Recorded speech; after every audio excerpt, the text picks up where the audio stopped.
Olá, pessoal, tudo bem? Estamos em mais um Amigos em Debate, aqui nos estúdios da Rede Luz Espírita. Tema de hoje, evangelização. E eu tô com duas feras aqui, Marchiori, Bruna, que trabalham com evangelização e a gente vai trocar uma ideia hoje sobre a importância, como é e o que eles fazem ali. A Bruna, ela trabalha no Banco Santander e nas horas vagas ela é evangelizadora. Marchiori, advogado, assim como eu, nas horas vagas, evangelizador. Gente, como é isso? Primeiro por você, Marchiori. Onde que é a sua casa? Onde fica? O que vocês fazem lá? Bom, eu trabalho na Associação Espírita Allan Kardec, na Rua Floriano Peixoto, ali na Boa Vista. Trabalho com as crianças eh, de idades que variam aí a partir de bebês até os 13 anos, pré-adolescentes. Mas eu, particularmente, tomo conta de uma salinha de em torno de 12 a 13 anos. E trabalhar com evangelização é isso. É você tentar levar para as crianças, passarem para elas os conceitos um pouco da doutrina espírita, um pouco sobre Kardec, mas principalmente, pelo menos nessa idade, nessa faixa etária, é levar Jesus. Essa é a principal missão do evangelizador nessa faixa etária, além da doutrina espírita em si, os primeiros conceitos, as primeiras ideias, é levar Jesus, apresentar quem foi, o que fez, como ele foi o modelo para nós, desde a antiguidade até hoje. Entendi. Bruna? Bom, Fala um pouco lá. eu trabalho no Francisco de Assis, que fica lá no Romano Calil, perto do Caique. Lá a gente tem evangelização de terça e domingo, né? E sábado também para as crianças assistidas, que a gente tem trabalho também. E eu trabalho particularmente com os jovens, né? Com a mocidade espírita. E é um trabalho, assim, extremamente gratificante, né? Não é fácil ser evangelizador, só quem sabe que é muito difícil. A gente tem que planejar a aula, executar a aula, conduzir tudo, mas é extremamente gratificante. Como o Marchiori falou, é levar os princípios da doutrina espírita que, para que essa juventude, né, essas crianças de hoje que vão ser o amanhã, possam seguir esses princípios de Jesus. Isso é extremamente importante. Ótimo. Então vocês dois disseram assim bem claro que a ideia principal é levar Jesus para as crianças. E que dica que vocês dariam para nosso encontro aqui sobre como fazer isso? Vocês utilizam alguma técnica? Como que vocês montam aula? Pode começar, Bruno. Vamos ver. Como que você faz lá no Tá. Francisco de Assis? Até assim, por eu estar trabalhando com jovem, acaba sendo até um pouquinho mais complicado, porque criança você até pode tentar trabalhar mais o lúdico, gerar várias atividades, né? O adolescente, hoje você tem que tentar chamar a atenção dele, só que ele também não pode se sentir como criança. Porque se ele sentir que você está tentando agir com ele como se ele fosse criança e não um adolescente, no caso deles, eles já, né, se sentem como um pré-adulto, Certo. então você tem que tentar sempre lidar com eles de igual, tentar variar as aulas, atividades, criar dinâmicas para estar atraindo eles, mas é um trabalho bem complicado, e principalmente porque você já está iniciando um estudo. A mocidade já é um estudo, e você tem que ter conhecimento da doutrina. Não adianta você chegar lá e falar assim, vou inventar alguma coisa rapidinho ali, eles sabem. Eles percebem. E se eles perceberem que você não tem o conhecimento da doutrina, você perdeu a Perdeu a aula. credibilidade. Exatamente, isso acontece. Já com relação às idades um pouco menores, já é um pouco mais diferente, né? Lá a gente tem um pouco mais de liberdade para conduzir as aulas, né? Porque a gente consegue trabalhar com desenho, consegue trabalhar com atividades um pouco lúdicas, de tipo desafios, tipo recortagem, montagem, né? Dá para fazer peças teatrais em sala de aula. Já é uma coisa assim para que seja gratificante, proveitosa, para que possam chamar os aluninhos para nossas aulas. Lá no Kardec, é uma instituição um pouco assim, eu acho, um pouco diferenciada, no sentido de que a gente consegue montar diferentes salas, né? Então, nós temos, assim, salas em uma determinada faixa de idade, né? Para bebês, começando com bebês. Temos outras salas que já comportam de idade de 3 a 5 anos. Temos outras salas que vão de 4 a 6 anos, outras salas de 6 a 8, outra sala de 8 a 10, outra sala de 11 até 13 anos, né? Então, lá a gente consegue montar salas diferentes e a aplicação, o ensino, né, a passagem desses ensinamentos de Jesus, a gente já consegue montar aulas específicas para cada tipo de sala, né? Então, com as crianças, já uma atividade com mais desenho, mais atividades de pintura. As crianças com um pouco mais de idade elevada, a gente já trabalha mais com atividades interativas, que é muito legal, tipo desafios em sala de aula, coisa que não pode dar para crianças menores, né? E a parte já da evangelização com relação à mocidade já fica para um outro colega lá, que é o Gilson. Um abraço para o Gilson também, se estiver nos assistindo. Então, lá a gente consegue, lá no Kardec, fazer essas diferenciações. Eu não consigo, assim, enxergar muito bem, não sei no Francisco de Assis é assim. Eu queria saber se no Francisco de Assis também é dividido por salas ou... A vantagem, assim, a gente está falando de 2 casas que são, acho que é uma das maiores casas espíritas de Rio Preto, né? Então, a nossa evangelização a gente consegue dividir também por faixas etárias. É porque isso está tudo diretamente ligado ao público que frequenta, né? Sim. Então, a casas que vocês coordenam, trabalham, dá em média quantos? Por sessão, por palestra? Quantas crianças, em média, vocês acham que Olha, frequentam? Na terça-feira, que é o maior público, né, lá do Francisco de Assis, dá mais de 60 tranquilo, E assim, no Kardec? 60. No Kardec deve passar mais ou menos por aí também. Por dia, né? Porque nós temos sessões lá de domingo, segunda, terça, quarta e quinta e estamos abrindo as sextas-feiras, né? Então nós temos também crianças em todos esses dias, geralmente nessa faixa, com volume maior de domingo e de quarta-feira. Isso facilita bastante, no caso, como você tinha perguntado antes, da divisão das salas. É importante isso para lá, vocês, sim, dividir a faixa etária. Sim, porque você consegue fazer um trabalho mais voltado para aquela faixa. Até por alguns anos atrás, por exemplo, no domingo, no Francisco de Assis, a gente não tinha tantas turmas devido à falta de evangelizador. Então, agora, graças a ter mais evangelizadores, a gente conseguiu criar mais salas e com isso melhorou muito. Porque o evangelizador consegue focar na idade da criança e desenvolver as atividades em cima da idade. Isso ajuda muito para que a criança continue frequentando e se interessando pela evangelização. E pode falar. Eu queria aproveitar o gancho aí da Bruna para falar que tem essa quantidade de pessoas e essa importante divisão de faixa etária, conclamando as pessoas para que possam comparecer nas suas respectivas casas espíritas, procurar a direção, procurar a diretoria, para tentar entrar também no trabalho da evangelização, né? Porque o evangelizador não é só aquele que passa, mas também é aquele que entra em sala e ajuda ao evangelizador que está passando os conhecimentos espíritas ou conhecimentos de Jesus, né? Que possam ajudar nas salas, com exemplo, né? Tendo em foco sempre que a evangelização não é ficar cuidando das crianças, né? Sendo babá enquanto os pais estão tendo palestra. Evangelização não Acho que essa é a então. maior briga, assim, é que evangelizador... As pessoas não entendem o trabalho do evangelizador. Tanto que a gente ainda brinca que de 10 pessoas que começam como evangelizador, se 2 continuar, tá no lucro, né? Porque a maioria acaba desistindo depois que vê a dificuldade que é.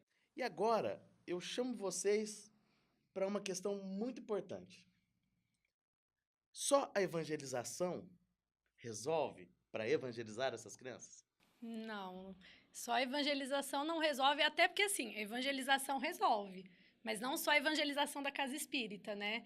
Eu até falo que os principais evangelizadores na vida das crianças são os pais. Então, os principais responsáveis por evangelizar são os pais, né? Nós, evangelizadores, a gente ajuda, a gente está ali para tentar auxiliar eles a estarem melhorando, evoluindo como espírito, como ser humano, mas o principal personagem aí na vida deles são os pais, né?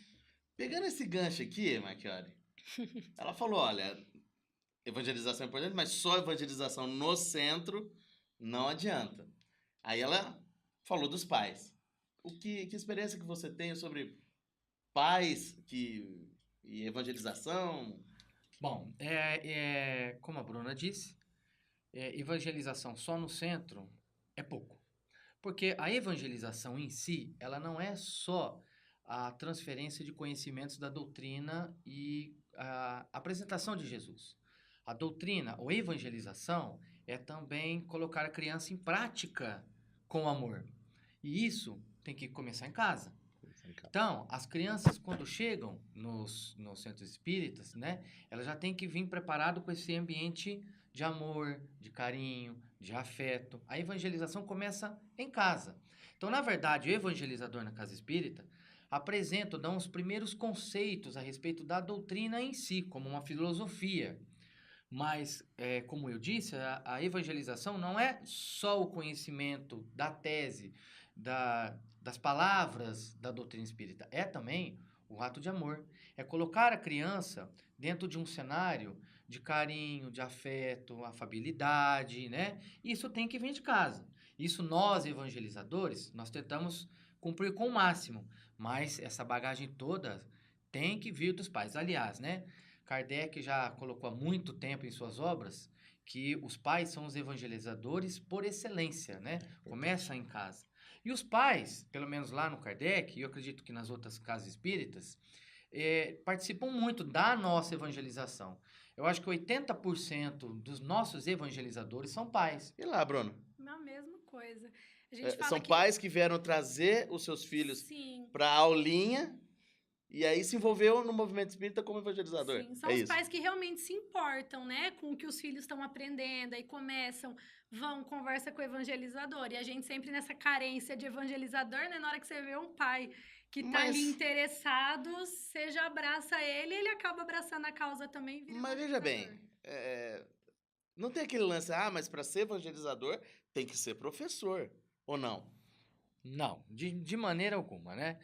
O evangelizador não é só aquela pessoa que fala com as crianças e tenta passar os conhecimentos. São os exemplos que nós temos dentro da sala, né? Então, enquanto alguém vai tentando conversar, dialogar com as crianças, tem que ter outras pessoas dentro da sala que dê o suporte, né? Ajuda, cuida das crianças, pega uma água, né? Não, mas eu queria saber é o seguinte, eu preciso ser igual professora de primário Não. para dar aula de evangelização?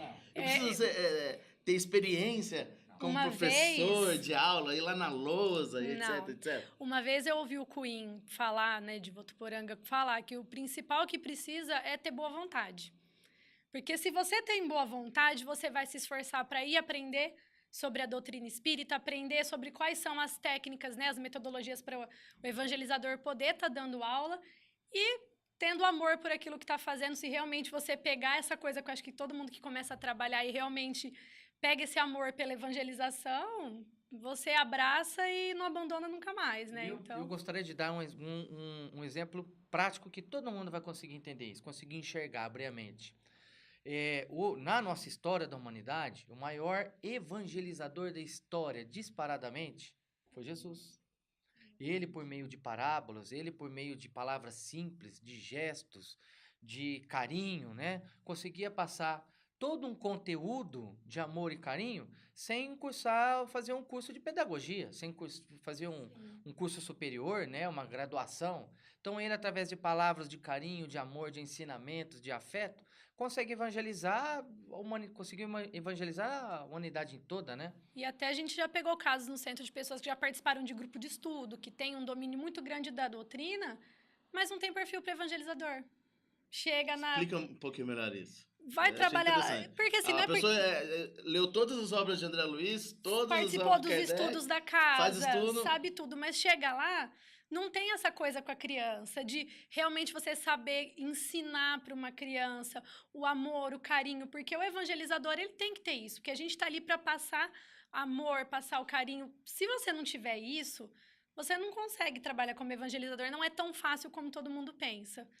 E eu imagino que com esse momento que nós temos hoje, de redes sociais, de interatividade, de aplicativo para tudo, toda criança com mais antes possível já quer ter o seu tablet, o seu celular, isso atrapalha, isso ajuda?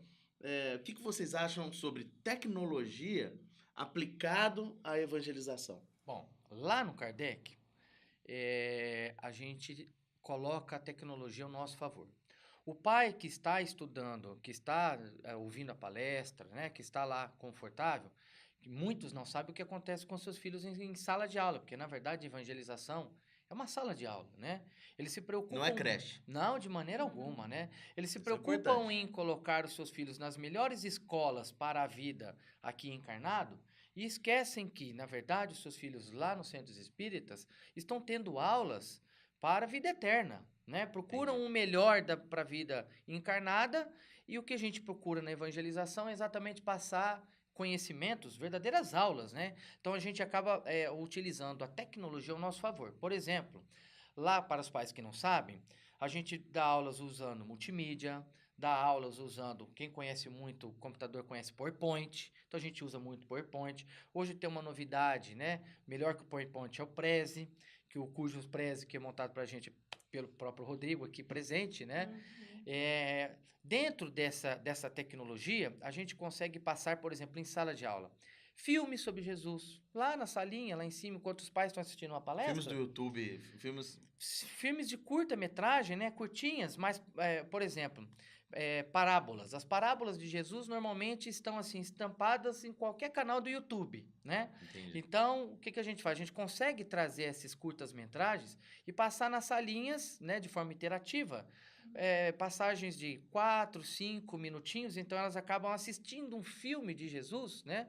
Contando as parábolas. Então, a gente utiliza muito a questão da mídia, de som, áudio, vídeo. A nossa sala, inclusive, tem uma salinha de WhatsApp, né? Para que haja integração entre os alunos da sala de evangelização. Bacana. O que você acha da tecnologia, Bruno? Não, tem que usar a Tem que favor, usar. não adianta. Ainda mais assim, hoje em dia a gente vê, tentar tirar o celular da mão de uma criança, de um jovem hoje é impossível. Então você tem que tentar fazer o máximo para usar isso a favor.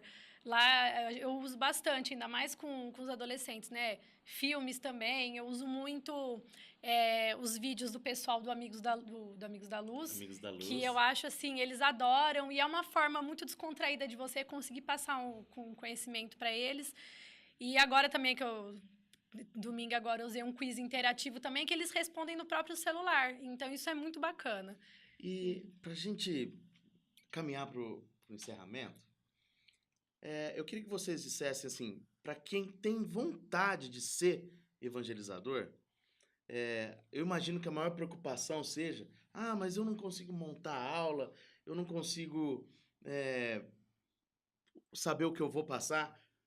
Nas casas de vocês, existe um apoio nesse sentido para quem quer dar aula efetivamente, mas se sentir seguro para montar essas aulas? Sim. Lá no Francisco de Assis, até que a gente orienta, quando o pessoal chega a casa, fala que tem esse interesse, que quer trabalhar, mas nunca trabalhou com evangelização, a gente geralmente faz um rodízio com a pessoa. Então, cada semana ele passa em uma das salas para ele ver como que é, desde cuidar dos pequenininhos, passa por todas as faixas Como se até a fosse um mocidade, estágio. como se fosse um estágio. Porque, de repente, também o evangelizador chega, você joga na sala que está precisando, não é a idade, de repente, que ele se identifica e ele acaba, às vezes, saindo. E você perde uma pessoa que, de repente, numa outra sala, ele poderia se dar bem. Mas que hora? O mesmo acontece no Kardec. Lá no Kardec, qualquer um pode ser evangelizador. Chamamos todos que possam, né, os pais principalmente que possam evangelizar. É muito simples, a gente começa com uma fase de estágio, passa por todas as salinhas, conhece todo o ambiente. Não precisa se preocupar no início com montagens de aula. O centro dá todo esse suporte, montam todas as aulas, né? A pessoa apenas precisa ler um pouquinho o evangelho em casa antes para saber do conteúdo, da matéria, dar exemplos em sala de aula, mas com relação à montagem de aulas, essas coisas, o Kardec dá todo o suporte. Eu até brinco, mas que o evangelizador a gente acaba estudando muito. Porque para você poder montar a aula, você tem que estudar. Bom, pessoal, eu queria agradecer a presença de vocês dois.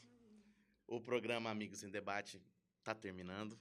Para você aí de casa, eu gostaria de convidar para compartilhar, curtir, deixar suas dicas aí sobre outros temas que você queira assistir aqui conosco. Programa Amigos em Debate. Até a próxima.